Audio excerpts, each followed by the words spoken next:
Hola a todos los amantes y curiosos de la historia. Bienvenidos a mi canal.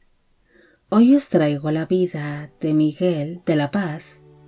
Este príncipe se convirtió en la gran esperanza no solo de su padre, el rey Manuel I de Portugal, sino también de sus abuelos maternos, los reyes católicos, siendo considerado desde su mismo nacimiento como el heredero de las coronas de Portugal, Castilla y Aragón, esperando así de que se llegase a producir la unificación de dichos reinos de la península ibérica bajo una misma corona. Pero desgraciadamente esto no llegaría a suceder, al menos durante la corta vida de este príncipe. Esta biografía es realizada por petición de Yare Guzmán, Diana Monroy, Claudia Sánchez, María Cáceres y Estefi. Miguel de la Paz, de Avis y de Trastámara, nació el 23 de agosto de 1498 en el Palacio Episcopal de Zaragoza, en el Reino de Aragón, actualmente en España. Él fue el único hijo que nació de la unión entre el rey Manuel I de Portugal y su primera esposa, la reina Isabel de Aragón y de Castilla.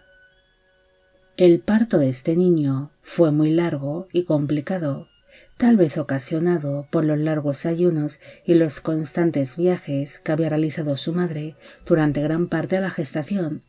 ya que ésta se encontraba un tanto debilitada para el momento en el que se produjo el parto, además de que siempre había sido considerada como una mujer un tanto delicada y enfermiza, falleciendo finalmente a causa de las complicaciones del alumbramiento. La muerte de la reina Isabel fue un duro golpe para los reyes católicos, debido a que no solo perdían a su hija mayor, sino también a la heredera de las coronas de Castilla y de Aragón, debido a que para entonces los reyes católicos ya habían perdido a su único hijo varón, el príncipe Juan de Aragón y de Castilla.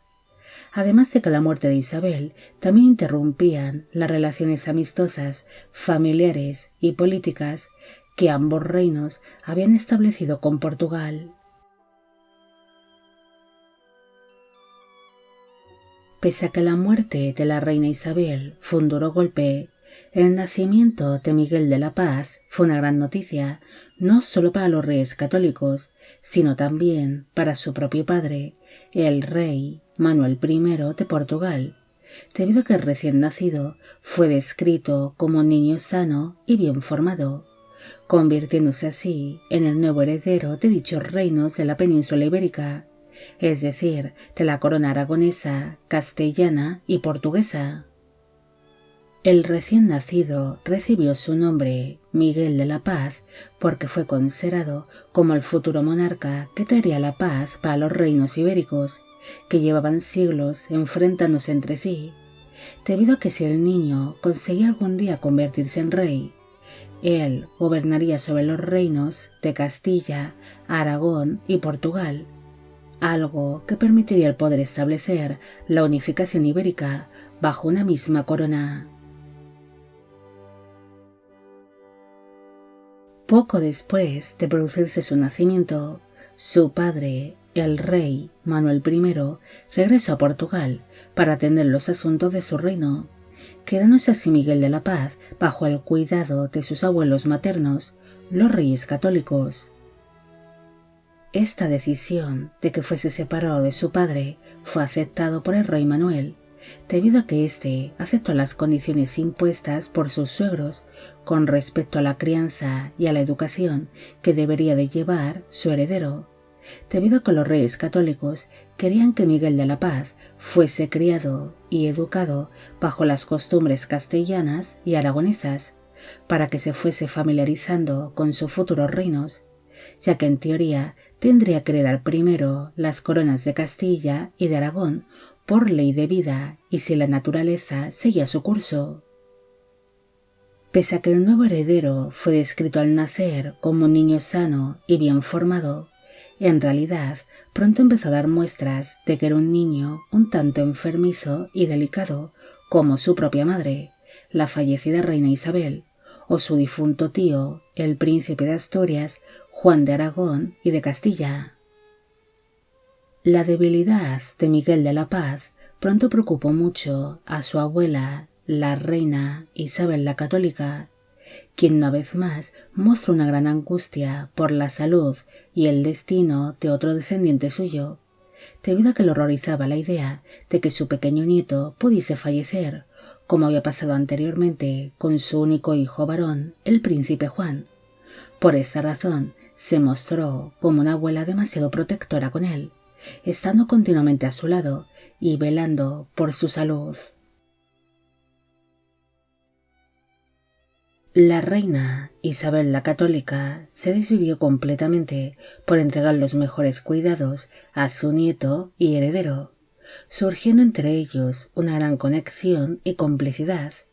siendo muy habitual el ver a Miguel de la Paz entre los brazos de su abuela.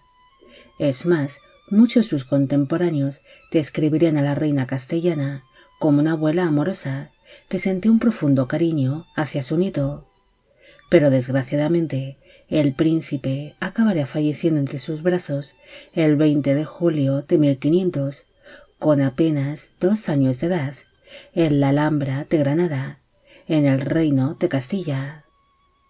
No existen muchos datos sobre cómo fue la muerte de este príncipe.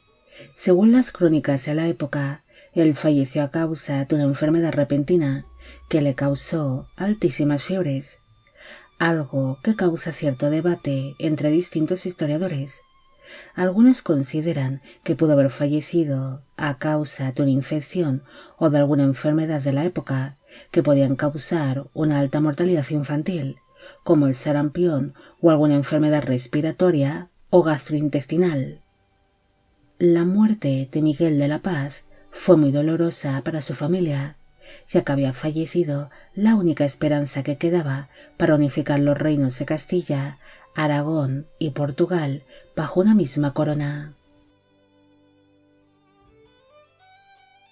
Tras producirse su muerte, sus abuelos maternos, los reyes católicos, reconocieron como su nueva heredera a su hija Juana de Aragón y de Castilla,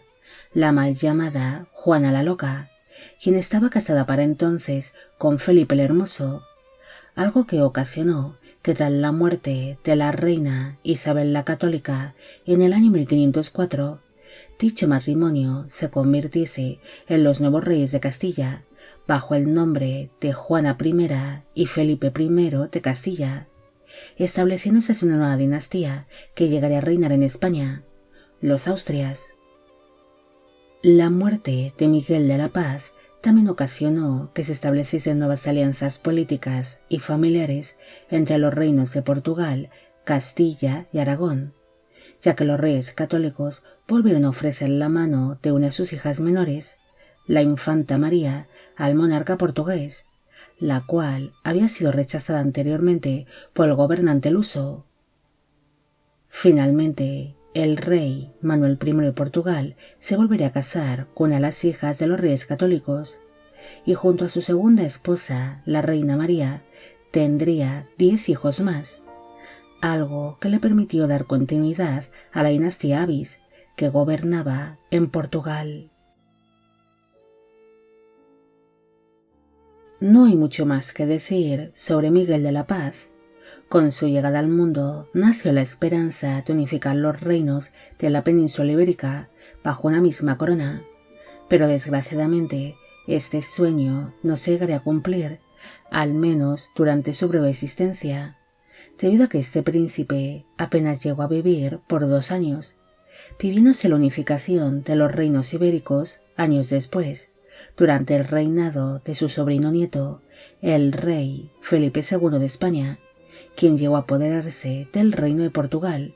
el cual formaría parte de la corona española hasta el siglo XVII. Miguel de la Paz trajo con su llegada al mundo ilusión y esperanza, además de que le devolvió la alegría por un tiempo a su abuela, la reina Isabel la Católica, dejando la muerte de este príncipe un gran dolor en el corazón de algunos de sus familiares. Bueno amigos, llegamos al final de la vida de Miguel de la Paz. Espero que os haya gustado esta historia y espero a que a todos los que le pedisteis de que hiciese un vídeo sobre él también.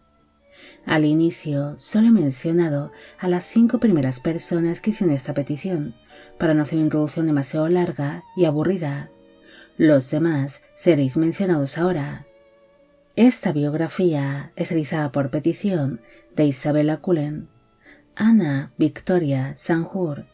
Liliana Mendoza, Luis Carlos Mota, Shirley Licinca Rivera, Andrea Díaz, Silvia Cristina Monroy y Gonzalo Velázquez. Y con esto me despido. Hasta la próxima.